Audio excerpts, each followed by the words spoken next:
Hello learners and welcome to my channel Treasure Learning. So in this video we are going to discuss the NCERT questions of lesson number 2 Inside Our Earth. I hope कि आपने previous parts इस chapter के देखे होंगे और आपको सभी concepts clear हो गए होंगे.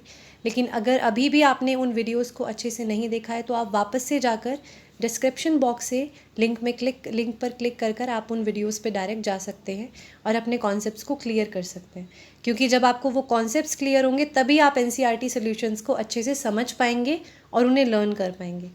सो let's start our NCERT questions. So our first question is answer the following question, जिसमें फर्स्ट पार्ट है what are the 3 layers of the earth. Earth की कौन सी 3 लेयर्स हैं. सो हमने पढ़ा था चैप्टर में that there are 3 layers of the earth, और कौन सी लेयर्स हैं वो? Crust, mantle and core. Next question is what is a rock. Rock क्या होती है? So any natural mass of mineral matter that makes up the earth's crust is called a rock. कोई भी एक नेचुरल मास, किस चीज़ का मास? मिनरल मैटर्स का मास. Natural यानी कि जो प्राकृतिक हो, जो ह्यूमन मेड ना हो, ठीक है, जो हमारी अर्थ की क्रस्ट को पूरा फॉर्म करता है, वो हमारी रॉक्स कहलाती हैं.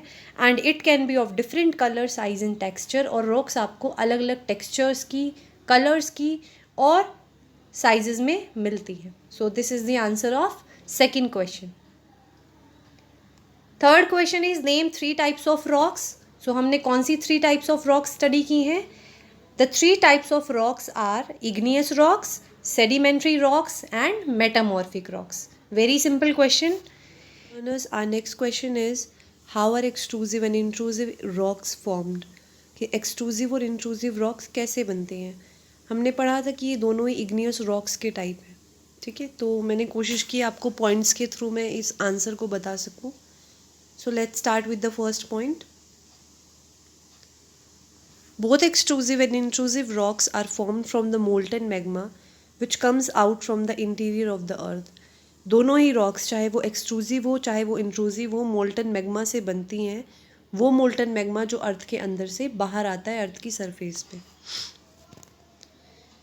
When this molten magma cools down on the earth surface, it formed extrusive igneous rocks. हमने पढ़ा था कि जब मोल्टन मैग्मा बाहर आकर अर्थ की सरफेस पे और तब ठंडा होता है, उस वक्त बनती हैं हमारी extrusive igneous rocks. And when the molten magma cools down deep inside the earth crust, it formed intrusive igneous rocks. और जब यही मैग्मा अर्थ के अंदर कुछ सरफेसेस में, कुछ जगहों में फिल होकर वहाँ पर ठंडा होता है, तो वहाँ वो बनाता है intrusive igneous rocks.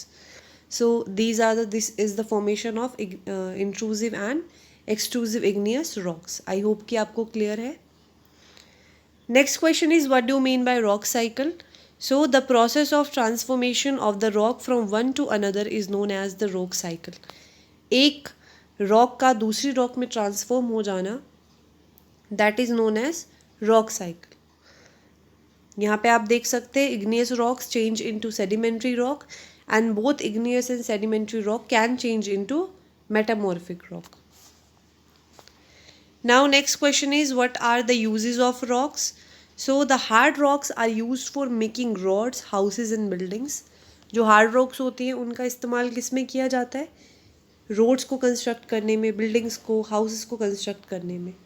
We use stones in many games. बहुत सारे गेम्स में स्टोन्स का यूज़ किया जाता है. And they provide us various minerals. और इसके अलावा रॉक्स हमें बहुत सारे मिनरल्स भी प्रोवाइड करती है. Now what are metamorphic rocks?